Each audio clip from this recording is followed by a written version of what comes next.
कोई सिगरेट पीता है, चाहे कोई बीड़ी पीता है, कोई सिगार पीता है या कोई टबैको के साथ मुलव्वस है, ये सारे कहलाते हैं स्मोकिंग। इस स्मोकिंग की वजह से, इस जहर की वजह से, इस नशे की वजह से क्या इम्पैक्ट पड़ता है हमारी बॉडी पे, वो देखेंगे हम आज के वीडियो में।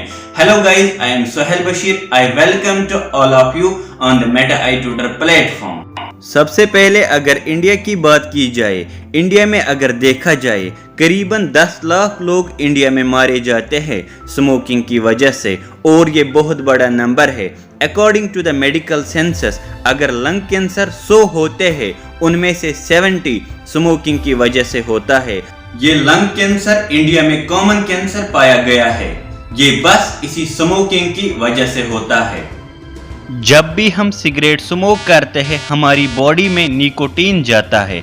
ये निकोटीन हमारे ब्रेन में डोपामिन का एक केमिकल रिलीज करता है। इस डोपामिन की वजह से हमारा माइंड रिलैक्स फील करता है, हमारा एंजाइटी एंड स्ट्रेस कम होता जाता है, जिसकी वजह से हमें अच्छा लगना शुरू हो जाता है और फिर हम बार बार अच्छा फील करना चाहते हैं। इससे हमारा सूटा यानी सिगरेट साइकिल शुरू हो जाता है एंड धीरे धीरे आपके ब्रेन को निकोटीन की आदत पड़ जाती है और इस वजह से हम सिगरेट की ओर एडिक्टेड हो जाते हैं। आपको लगता है जब आप स्मोक करते हो आप रिलैक्स फील करते हो। क्या आपको पता है इससे हमारी बॉडी पे क्या बीतती है, इससे हमारी बॉडी पे क्या असर पड़ता है? अगर सबसे पहले देखा जाए, मुंह में कैंसर, गले में कैंसर, वोकल कॉर्ड में कैंसर, लिवर में, किडनी में, स्टोमक में, ये सब जगह स्मोकिंग से कैंसर होने के चांसेस रहते हैं। स्मोकिंग का सबसे बुरा असर लंग्स पे रहता है। इससे हमारे लंग्स में एज़मा ब्रोंकाइटिस यानी कॉमन लफ्ज में बोला जाए, इससे अस्थमा रहने का चांसेस रहता है। इवन अगर देखा जाए बहुत सारे पेशेंट्स में इम्यूनिटी की कमी, इनफर्टिलिटी, मेल प्रॉब्लम्स, मुंह की बदबू, दांत की खराबी, ओरल हाइजीन, स्किन की प्रॉब्लम, सब के सब इसी स्मोकिंग की वजह से होता है।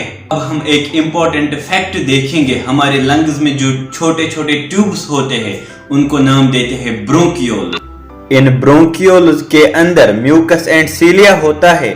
जब हम सांस लेते हैं तो ऑक्सीजन के साथ डस्ट एंड जर्म्स भी इनहेल करते हैं, जो कि आगे बढ़ने से पहले इस म्यूकस में ट्रैप करता है। तो यही हेयर लाइक प्रोजेक्शन, जिन्हें सीलिया बोला जाता है, ये इन हार्मफुल पार्टिकल्स को हमारी बॉडी से बाहर फेंकने में मदद करता है। लेकिन जब हम रेगुलर स्मोकिंग करते हैं तो टबैको के जलने से टार एंड हाइड्रोजन साइनाइड गैस हमारी बॉडी में जाता है। दोनों मिलके इस सीलिया को पैरालाइज कर देते हैं। इसी प्रोसेस को डॉक्टर्स सीलियोसिटेसिस बोलते हैं। अब प्रॉब्लम यह है कि इन हार्मफुल सब्सटेंसेस को बॉडी से बाहर फेंके कौन? तो ये जर्म्स और डस्ट आपके रेस्पिरेटरी सिस्टम्स में रह के अपनी मात्रा बढ़ा देते हैं, और जब अति होने लगती है तो इन जर्म्स और डस्ट को बॉडी से बाहर निकालने के लिए ही आप कफिंग करते हो, यानी कि आप खांसते हो। आपने ये भी नोट्स किया होगा, स्मोकिंग करने वाला इंसान मॉर्निंग में कुछ हद से ज्यादा ही खांसता है। उसके पीछे भी साइंस है। सिगरेट स्मोकिंग से ये डैमेज्ड सीलिया रात में रिकवरी करते हैं और सुबह होते ही उन सभी जर्म्स और डस्ट को एक्सपेल करते हैं। इस प्रोसेस में एक चेन स्मोकर को अर्ली मॉर्निंग में हद से ज्यादा खांसी आती है। हत्ता कि रेगुलर स्मोकिंग करने से ये सीलिया परमानेंटली डैमेज तक हो जाते हैं और आपके ब्रोंकियल ट्यूब्स की लाइनिंग इरिटेट होने की वजह से स्वेल हो जाते हैं और यहाँ पर एक्सेस म्यूकस भी डेवलप हो जाता है, जिसकी वजह से स्मोकर की लाइफ में ऐसा पॉइंट आता है जब वो 24 घंटे 7 दिन खांसी रहता है। इस बीमारी को नाम देते हैं chronic bronchitis.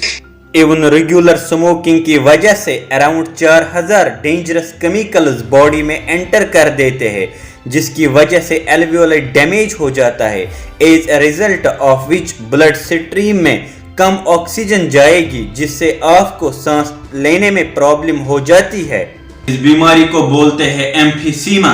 Chronic bronchitis and emphysema को कलेक्टिवली डॉक्टर्स बोलते हैं COPD, यानी कि क्रोनिक ऑब्स्ट्रक्टिव पल्मोनरी डिजीज।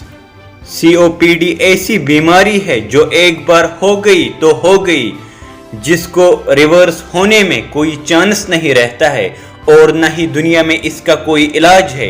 इन जैसे खतरनाक बीमारियों की वजह से मौत निश्चित हो जाता है। सिगरेट स्मोकिंग की वजह से जो nicotine and other harmful chemicals body में एंटर करते हैं वो आपकी ब्लड वेसल्स को ब्लॉक करते हैं, जिसकी वजह से खून का बहाव कम हो जाता है और अगर आपके हार्ट तक खून न पहुंच पाएगा तो हार्ट तक ऑक्सीजन जाएगी कैसी? इस तरह ब्रेन तक ऑक्सीजन नहीं पहुंचेगा। ऐसे केस में इंसान की डेथ कंफर्म हो जाती है, क्योंकि हार्ट तक ब्लड न पहुंच पाना इसी को हार्ट अटैक बोलते हैं और ब्रेन तक ब्लड न पहुंचेगा इसी को स्ट्रोक बोलते हैं। इस जैसे खतरनाक बीमारियों से बचने के लिए अपने आप को एकदम इस नशे से, इस सिगरेट से, इस जहर से अपने आप को दूर कीजिए, सो दैट आपका हेल्थ अच्छा रहेगा, आपको अच्छा फील होगा, आप दिन ब दिन अच्छा फील करने लगोगे, इंशाअल्लाह आपकी सेहत भी अच्छा रहेगा। ऐसे नॉलेजेबल वीडियोस देखने के लिए मेटा आई ट्यूटर पर आया कीजिए। Thanks for watching the Meta iTutor lessons. Thank you.